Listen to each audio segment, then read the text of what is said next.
அருமையானவர்கள், இந்த நாளிலும் அவனுடைய வார்த்தை நான் இடத்திலே கொண்டு வருகிறேன். சங்கீதம் 4:7-8 பாருங்க. அவர்களுக்கு தானியமும் திராட்சரசமும் பெருகி இருக்கிற காலத்தின் சந்தோஷத்தை பார்க்கலாம் அதிக சந்தோஷத்தை என் இருதயத்தில் தந்தி சமாதானத்தோட படுத்துக்கொண்டு நித்திரை செய்வேன். கர்த்தாவே, நீ ஒருவரே என்னை சுகமாய் தங்கப்பட்டு. ஆமென். அப்ப இதுல 3 விஷயம். ஃபர்ஸ்ட் என்ன பாருங்களேன், அதிக சந்தோஷம். அப்ப ஆண்டவர் சொல்றாரு, இந்த உலகம் கொடுக்கக்கூடிய சந்தோஷம் இல்லையா, அதிக சந்தோஷம். அப்ப திராட்சரசம் தானியம் பெருகி இருக்கிற காலத்தின் சந்தோஷம். அப்ப வேர்ல்ட்லி சிஸ்டம் பாருங்க, எல்லாம் நல்லா இருக்கிறப்ப சந்தோஷமா இருக்காயா, அதை பார்க்கிலும் அதிக சந்தோஷம். அப்ப ஒருவேளை இன்னைக்கு பணம் காசு இல்லாம இருக்கலாம், ஆண்டு சொல்றாரு அதிக சந்தோஷத்தை நான் உனக்கு தருவேன். அப்ப ஒரு புதிய ஆண்டுக்குள்ள அடி எடுத்து வைக்க போகிறோம்.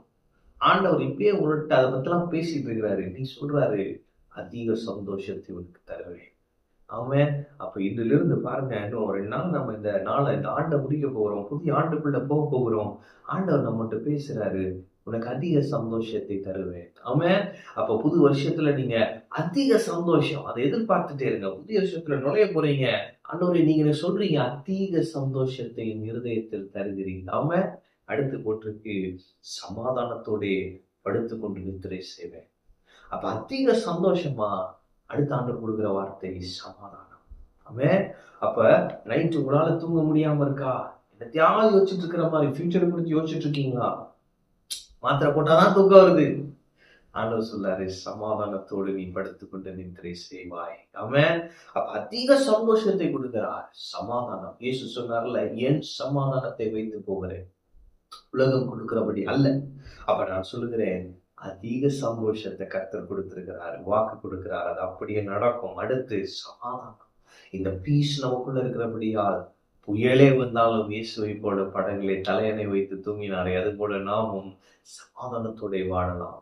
அடுத்து போட்டிருக்கு பாருங்களேன், கர்த்தாவே, நீர் ஒருவரே என்னை சுகமாய் தங்க பண்ணுகிறீர். ஆமென். அப்ப சுகமாய் தங்க பண்ணுகிற கர்த்தர் இவர். அப்ப நம்முடைய வாழ்க்கை இன்பமாய், சுகமாய், ஆரோக்கியமாய், நன்றாய், செழிப்பாய் இருக்கும். ஏனென்றால் அவர் நம்மை சுகமாய் தங்க பண்ணுகிற கர்த்தர். ஆமென். இப்ப இன்னைக்கு ஆண்டவர் சொல்ற வார்த்தை, அதிக சந்தோஷத்தை நான் உனக்கு தருவேன், என் சமாதானத்தை உனக்கு தருவேன், நீ சுகமாய் தருவாய். அப்ப இந்த வரப்போற ஆண்டுலையும் பாருங்க, இதுதான் நடக்கும்போது அதிக சந்தோஷமா நீங்க இருக்க போறீங்க, சமாதானத்தோடு இருக்க போறீங்க, சுகமாய் தங்குவீர்கள். கர்த்தர் உங்களோடு இருந்து உங்களை வழி நடத்தி உங்களை ஆசீர்வாதமாக வைத்திருப்பார். நீங்கள் அநேகருக்கு ஆசீர்வாதமாக இருப்பீர்கள். கர்த்தர் உங்களோடு இருக்கிறார். கர்த்தருக்கு ஆசீர்வதிப்பார்.